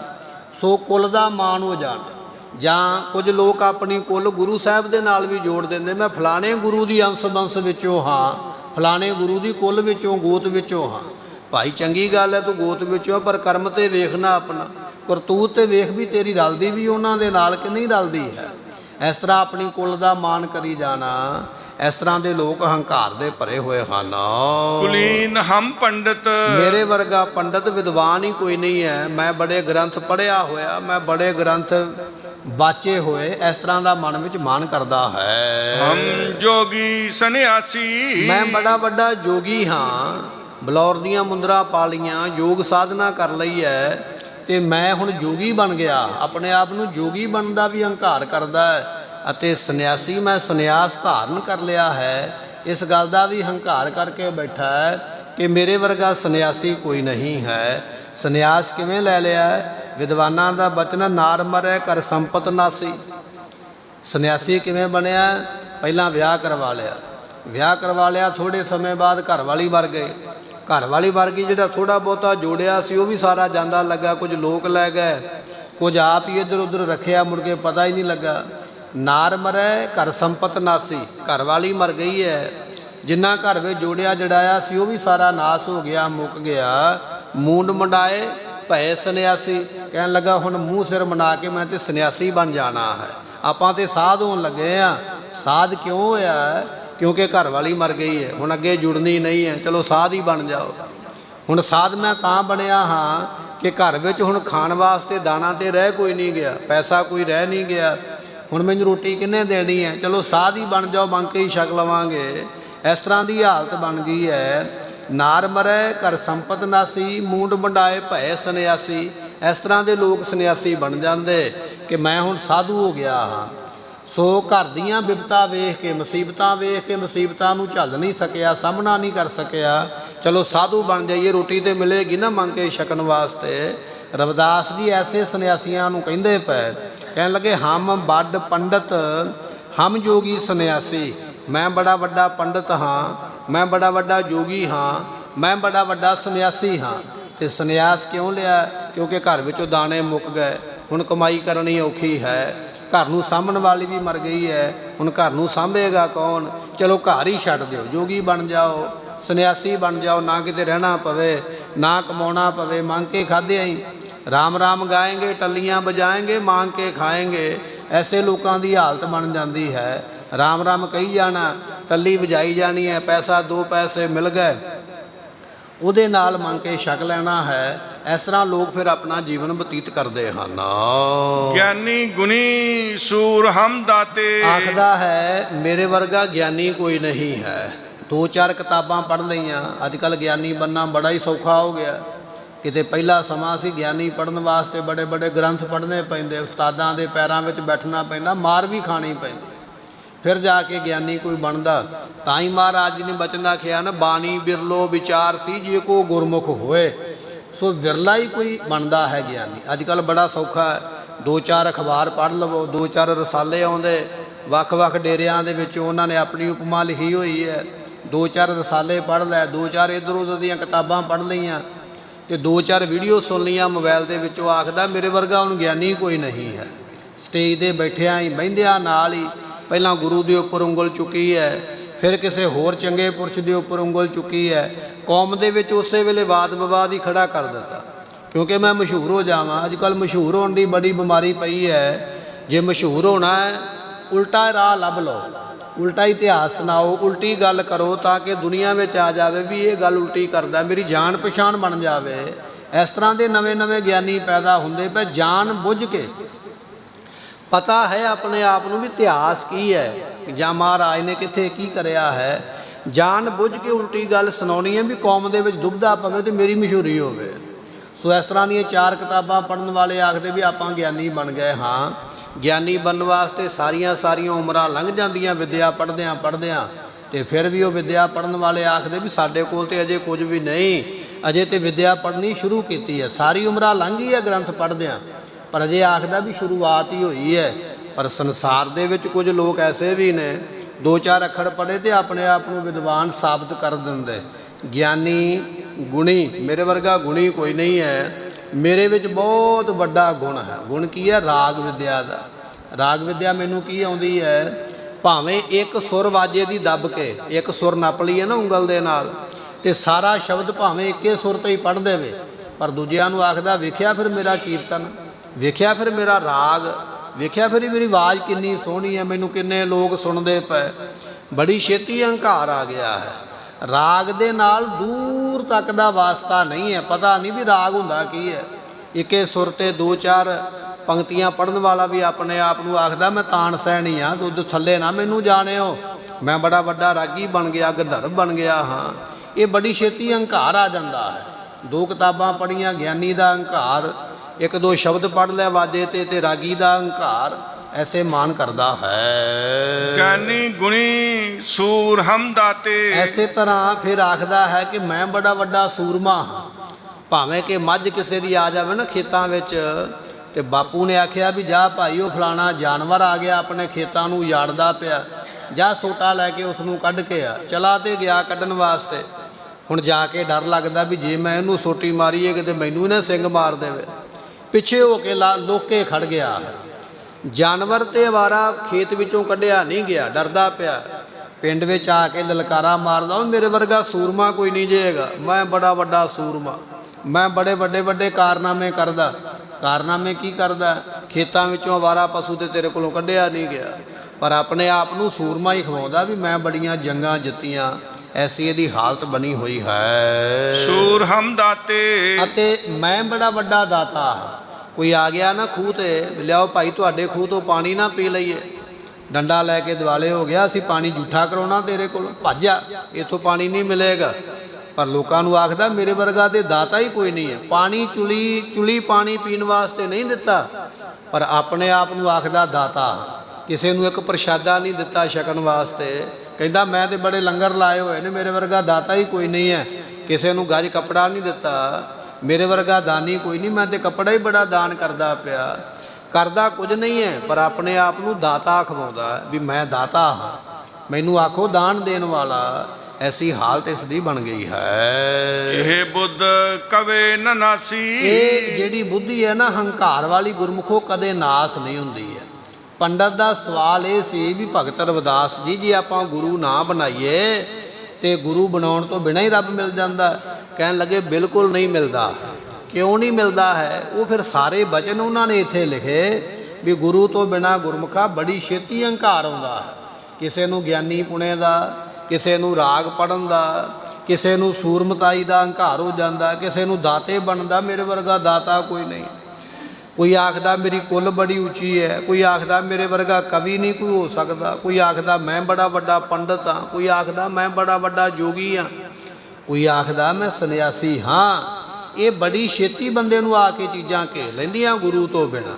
ਇਸ ਕਰਕੇ ਗੁਰੂ ਬਿਨਾਂ ਪ੍ਰਮਾਤਮਾ ਮਿਲਦਾ ਨਹੀਂ। ਜੇ ਇਹ ਚੀਜ਼ਾਂ ਆ ਗਈਆਂ ਰੱਬ ਮਿਲਣਾ ਹੀ ਨਹੀਂ। ਜੇ ਹੰਕਾਰ ਆ ਗਿਆ ਫਿਰ ਹਉਮੈ ਨਾਵੈ ਨਾਲ ਵਿਰੋਧ ਹੈ, ਦੋਏ ਨਾ ਵਸੈ ਇੱਕ ਠਾਏ। ਬਾਣੀ ਦਾ ਬਚਨ ਹੈ, ਜਿੱਥੇ ਕਿਸੇ ਵੀ ਗੱਲ ਦਾ ਹੰਕਾਰ ਆ ਜਾਵੇ ਉਥੇ ਪ੍ਰਮਾਤਮਾ ਨਹੀਂ ਆਵੇਗਾ।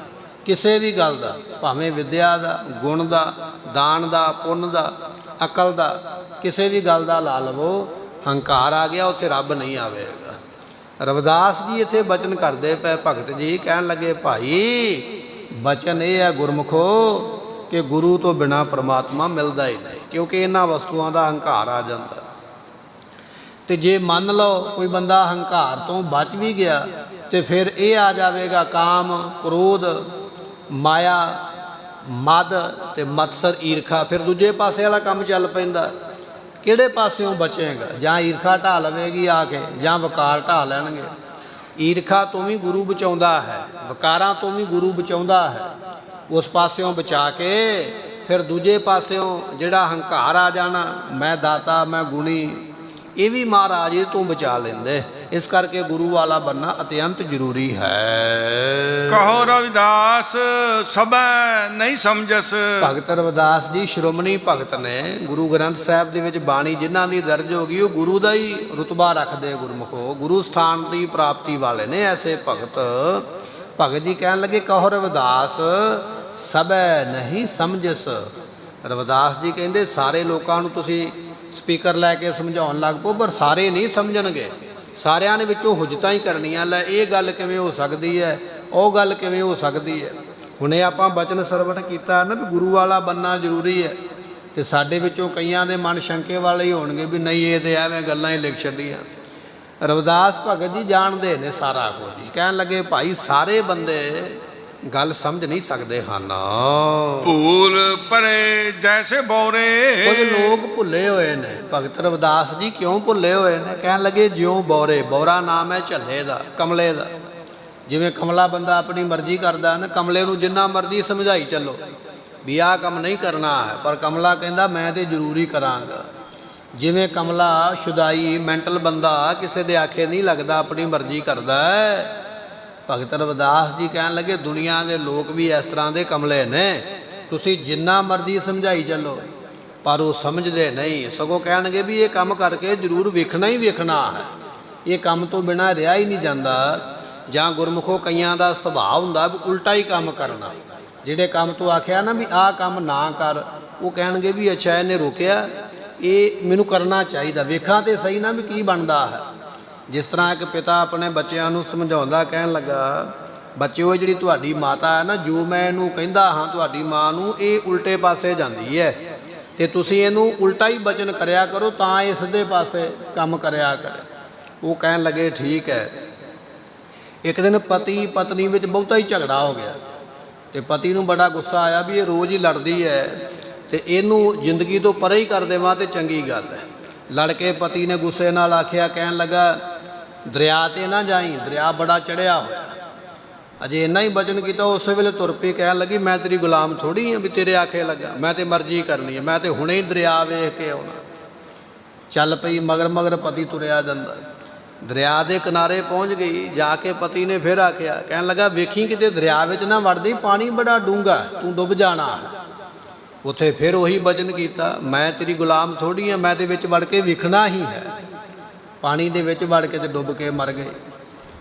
ਮੁੜ ਕੇ ਉਸ ਵਿਅਕਤੀ ਦੇ ਬੱਚੇ ਚਲੇ ਗਏ ਮਗਰੋਂ ਭੱਜ ਕੇ।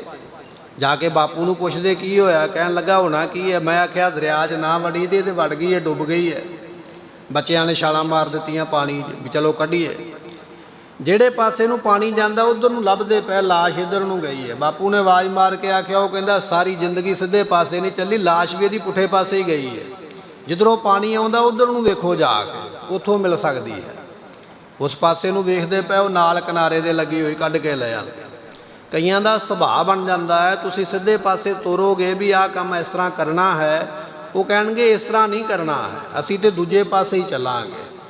ਜੇ ਆਖੋ ਵੀ ਦੂਜੇ ਪਾਸੇ ਚੱਲਣਾ ਨਹੀਂ, ਹੁਣ ਅਸੀਂ ਇੱਧਰ ਨਹੀਂ, ਅਸੀਂ ਹੁਣ ਇਸ ਪਾਸੇ ਚੱਲਾਂਗੇ, ਇਹ ਸੁਭਾਅ ਬਣ ਜਾਂਦਾ ਹੈ ਜ਼ਿੰਦਗੀ ਦੇ ਵਿੱਚ। ਭਗਤ ਰਵਿਦਾਸ ਜੀ ਕਹਿਣ ਲੱਗੇ, ਕਹੋ ਰਵਿਦਾਸ ਸਭੈ ਨਹੀਂ ਸਮਝਸ, ਸਾਰੀ ਦੁਨੀਆ ਨੂੰ ਸਮਝਾਓਗੇ ਸਾਰੇ ਨਹੀਂ ਸਮਝਣਗੇ। ਭੂਲ ਪਰੇ ਜੈਸੇ ਬੌਰੇ, ਜਿਵੇਂ ਕਮਲਾ ਝੱਲਾ ਆਪਣੀ ਮਰਜ਼ੀ ਕਰਦਾ ਹੈ, ਇਸ ਤਰ੍ਹਾਂ ਦੁਨੀਆ ਦੇ ਲੋਕ ਵੀ ਮਰਜ਼ੀ ਕਰਦੇ, ਸਿੱਧੇ ਪਾਸੇ ਤੋਰੋਗੇ ਤੇ ਉਲਟੇ ਪਾਸੇ ਜਾਂਦੇ। ਐਸੀ ਲੋਕਾਂ ਦੀ ਮੱਤ ਬਣ ਗਈ ਹੈ। ਮੋਹਿ ਆਧਾਰ ਨਾਮ ਨਰਾਇਣ। ਉਸ ਵੇਲੇ ਪੰਡਤ ਜੀ ਨੇ ਪੁੱਛਿਆ, ਰਵਿਦਾਸ ਜੀ ਤੁਹਾਡਾ ਆਸਰਾ ਕੀ ਹੈ, ਤੁਸੀਂ ਕਿਸ ਆਸਰੇ ਰਹਿੰਦੇ ਹੋ? ਤੇ ਭਗਤ ਰਵਿਦਾਸ ਜੀ ਕਹਿਣ ਲੱਗੇ, ਮੇਰਾ ਆਸਰਾ ਹੈ ਪਰਮਾਤਮਾ ਦਾ ਨਾਮ, ਮੈਂ ਤੇ ਨਾਮ ਦੇ ਆਸਰੇ ਹਾਂ। ਸਾਚਾ ਨਾਮ ਮੇਰਾ ਆਧਾਰੋ, ਆਧਾਰ ਤੋਂ ਭਾਵ ਆਸਰਾ। ਗੁਰੂ ਅਮਰਦਾਸ ਮਹਾਰਾਜ ਨੇ ਬਚਨ ਲਿਖੇ ਵੀ ਸੱਚਾ ਨਾਮ ਹੀ ਸਾਡਾ ਆਸਰਾ ਹੈ। ਨਾਮ ਤੇਰੋ ਆਰਤੀ ਮੱਜਨ ਮੁਰਾਰੇ, ਹਰ ਕੇ ਨਾਮ ਬਿਨ ਝੂਠੇ ਸਗਲ ਪਸਾਰੇ। ਇਹ ਭਗਤ ਜੀਆਂ ਨੇ ਬਚਨ ਕੀਤੇ ਨਾ। ਸੋ ਬਚਨ ਇਹ ਹੈ, ਭਗਤ ਰਵਿਦਾਸ ਜੀ ਕਹਿਣ ਲੱਗੇ, ਮੋਹੇ ਆਧਾਰ ਨਾਮ ਨਾਰਾਇਣ, ਜੋ ਨਾਰਾਇਣ ਪਰਮਾਤਮਾ ਹੈ ਉਹਦੇ ਨਾਮ ਦਾ ਹੀ ਮੈਨੂੰ ਆਸਰਾ ਹੈ। ਜੀਵਨ ਪ੍ਰਾਨ ਧਨ ਮੋਰੇ। ਉਸ ਪਰਮਾਤਮਾ ਦੇ ਕਰਕੇ ਜੀਵਨਾ ਅਤੇ ਜੀਵਨੇ ਦਾ ਜਿਹੜਾ ਪ੍ਰਾਣਾ ਰੂਪੀ ਧਨ ਹੈ ਉਹੀ ਮੇਰਾ ਧਨ ਹੈ। ਇਹ ਜੀਵਨ ਵੀ ਪਰਮਾਤਮਾ ਦੇ ਆਸਰੇ ਹੈ। ਇਹ ਜੀਵਨ ਰੂਪੀ ਜਿਹੜਾ ਧਨ ਮਿਲਿਆ ਹੈ, ਜ਼ਿੰਦਗੀ ਮਿਲੀ ਹੈ, ਇਹ ਵੀ ਪਰਮਾਤਮਾ ਦੀ ਦਿੱਤੀ ਹੋਈ। ਮੇਰਾ ਜੀਵਨ ਤੇ ਨਾਮ ਦੇ ਆਸਰੇ ਹੈ, ਮੈਂ ਨਾਮ ਤੋਂ ਬਿਨਾਂ ਰਹਿ ਹੀ ਨਹੀਂ ਸਕਦਾ ਹਾਂ। ਸਾਚੇ ਨਾਮ ਕੀ ਲਾਗੈ ਭੂਖ, ਉਤ ਭੂਖੈ ਖਾਏ ਚੱਲੀਐ ਦੁਖ। ਮਹਾਰਾਜ ਜੀ ਦੇ ਬਚਨ, ਸੋ ਕਿਉਂ ਵਿਸਰੈ ਮੇਰੀ ਮਾਏ, ਸਾਚਾ ਸਾਹਿਬ ਆਖਾਂ ਜੀਵਾਂ ਵਿਸਰੈ ਆਖਣ ਔਖਾ। ਸਾਚਾ ਇਹ ਬਾਣੀ ਦੇ ਬਚਨ ਨੇ, ਇਹ ਉਹਨਾਂ ਭਗਤਾਂ ਗੁਰਮੁਖਾਂ ਦੇ ਨੇ ਜਿਨ੍ਹਾਂ ਨੇ ਜੀਵਨ ਕਮਾਇਆ ਹੈ। ਕਹਿ ਰਵਿਦਾਸ ਸਭੈ ਨਹੀਂ ਸਮਝਸ, ਭੂਲ ਪਰੇ ਜੈਸੇ ਬੌਰੇ, ਮੋਹਿ ਆਧਾਰ ਨਾਮ ਨਾਰਾਇਣ, ਜੀਵਨ ਪ੍ਰਾਨ ਧਨ ਮੋਰੇ। ਮੇਰੇ ਕੋਲ ਇਹ ਨਾਮ ਇਹੋ ਹੀ ਧਨ ਹੈ, ਇਹੋ ਹੀ ਮੇਰੇ ਜੀਵਨ ਦਾ ਆਸਰਾ ਹੈ। ਇਸ ਤਰ੍ਹਾਂ ਭਗਤ ਰਵਿਦਾਸ ਜੀਆਂ ਨੇ ਉਪਦੇਸ਼ ਦੇ ਕੇ ਉਹ ਆਏ ਹੋਏ ਪੰਡਤ ਨੂੰ ਸਮਝਾਇਆ ਵੀ ਪੰਡਤ ਜੀ, ਗ੍ਰੰਥ ਪੜ੍ਹਨੇ ਚੰਗੀ ਗੱਲ ਹੈ, ਵਿਦਵਤਾ ਪੜ੍ਹ ਲੈਣੀ ਚੰਗੀ ਗੱਲ ਹੈ, ਰਾਮ ਰਾਮ ਕਹਿਣਾ ਵੀ ਚੰਗੀ ਗੱਲ ਹੈ, ਪਰ ਜੇ ਪਰਮਾਤਮਾ ਦੀ ਪ੍ਰਾਪਤੀ ਕਰਨੀ ਚਾਹੁੰਦਾ ਹੈ ਤੇ ਗੁਰੂ ਵਾਲਾ ਬਣਨਾ ਪਵੇਗਾ। ਗੁਰੂ ਤੋਂ ਬਿਨਾਂ ਪਰਮਾਤਮਾ ਮਿਲਦਾ ਨਹੀਂ ਹੈ। ਇਹ ਭਗਤ ਜੀਆਂ ਦਾ ਇੱਕੋ ਹੀ ਸ਼ਬਦ ਰਾਮਕਲੀ ਰਾਗ ਦੇ ਵਿੱਚ ਆਇਆ ਹੈ, ਜੋ ਆਪਾਂ ਅੱਜ ਸਰਵਣ ਕੀਤਾ ਹੈ। ਕੱਲ੍ਹ ਨੂੰ ਭਗਤ ਬੇਣੀ ਜੀ ਦਾ ਇੱਕ ਸ਼ਬਦ ਆਪਾਂ ਨੂੰ ਪ੍ਰਾਪਤ ਹੋ ਰਿਹਾ ਹੈ। ਉਸ ਤੋਂ ਬਾਅਦ ਵਿੱਚ ਇਹ ਰਾਮਕਲੀ ਰਾਗ ਸੰਪੂਰਨ ਹੋ ਜਾਏਗਾ ਤੇ ਅੱਗੇ ਜੋ ਨਟ ਨਾਰਾਇਣ ਰਾਗ ਹੈ ਉਸ ਦੀ ਪ੍ਰਰੰਭਤਾ ਹੋਵੇਗੀ। ਆਪਾਂ ਫਿਰ ਅੱਗੇ ਸਰਵਣ ਕਰਾਂਗੇ। ਦਿਓ ਸੱਜਣ ਅਸੀਸੜੀਆਂ, ਸਾਹਿਬ ਸਿਓ ਮੇਲ। ਕਹੋ ਰਵਿਦਾਸ ਸਭੈ ਨਹੀਂ ਸਮਝਸ, ਭੂਲ ਪਰੈ ਜੈਸੇ ਬੌਰੇ, ਮੋਹੇ ਆਧਾਰ ਨਾਮ ਨਾਰਾਇਣ, ਜੀਵਨ ਪ੍ਰਾਨ ਧਨ ਮੋਰੇ। ਵਾਹਿਗੁਰੂ ਜੀ ਕਾ ਖਾਲਸਾ, ਵਾਹਿਗੁਰੂ ਜੀ ਕੀ ਫਤਿਹ।